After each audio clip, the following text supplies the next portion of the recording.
बरेली में एक बार फिर बुलडोजर का कहर देखने को मिला है, जहां आरटीओ विभाग ने ऑफिस के बाहर कुछ दलालों के द्वारा अवैध अतिक्रमण कर किए गए अस्थायी निर्माण और स्टॉलों कर बुलडोजर चलाकर कब्जा मुक्त कराया है।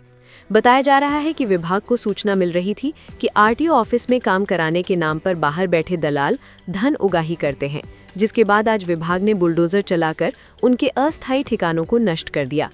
बरेली के आरटीओ पंकज सिंह ने बताया कि आरटीओ कार्यालय के बाहर कुछ लोगों ने अवैध रूप से अस्थायी अतिक्रमण कर कब्जा कर लिया था और वहां बैठने वाले दलाल आरटीओ ऑफिस आने वाले भोले भाले लोगों से धन उगाही करते हैं, जिसकी उन्हें शिकायतें मिल रही थी। इसके बाद भारी पुलिस फोर्स को साथ में लेकर बुलडोजर की मदद से आरटीओ ऑफिस के बाहर अस्थायी रूप से किए गए अतिक्रमणों पर बुलडोजर चलाकर उनको हटाया गया है। वहीं उन्होंने बताया कि परिवहन विभाग की 14 सेवाएं अब पूरी तरह फेसलेस प्रणाली के तहत संचालित हो रही हैं, इसलिए लोगों को कार्यालय आने की जरूरत नहीं है। नागरिक ऑनलाइन या जन सेवा केंद्र के माध्यम से सेवाओं का लाभ ले सकते हैं। विभाग ने दलालों से दूर रहने की अपील भी की है। विभिन्न स्रोतों से हम लोगों को जानकारियां प्राप्त हो रही थी कि कार्यालय के बाहर काफी अराजक तत्व जो है विभिन्न क्षेत्रों से आने वाली जनता का शोषण कर रहे थे।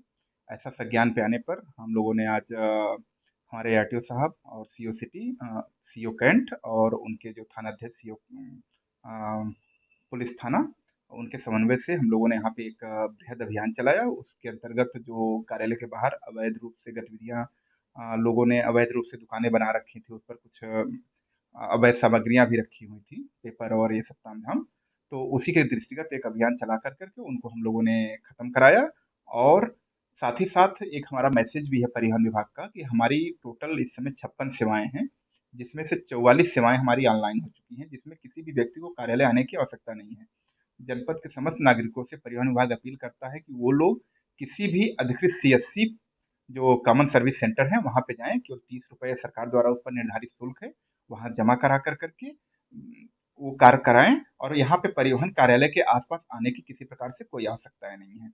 उसी के दृष्टिगत हम लोगों ने, हमारा डबल मैसेज था, एक तो हमारे कार्यालय से बाहर अनधिकृत इंक्रोचमेंट जो है वो हट जाए, और दूसरा हम एक संदेश दे सकें आम जनमानस को कि कार्यालय आने की आवश्यकता नहीं है, आप हमारी सारी सेवाओं का लाभ घर बैठे या किसी सीएससी के माध्यम से भी ले सकते हैं। हाँ, ऐसा होगा कि ये निर्माण ना हो पाए, और हम लोग जल्द ही एक नए कार्यालय में शिफ्ट होने जा रहे हैं, जिसको संभावित है कि हम लोग जून से पहले पहले उस कार्यालय में शिफ्ट हो जाएंगे। केवल 2 से 3 महीने का टाइम है, तो ये सब ऑटोमेटिक अपने आप समाप्त हो जाएगा। हमारे किसी भी कार्यालय के कर्मचारी का किसी भी बाहरी व्यक्ति से कोई लेना देना नहीं होता है, क्योंकि सारी चीजें ओटीपी बेस्ड है। कस्टमर आता है, अपने फाइल वहीं पे फॉर्म भराता है।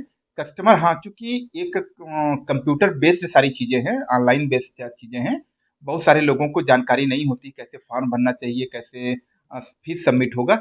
इसलिए वो लोग बाहर के जो हमारे क्या जो बाहर के लोग हैं उनसे सहायता लेते हैं।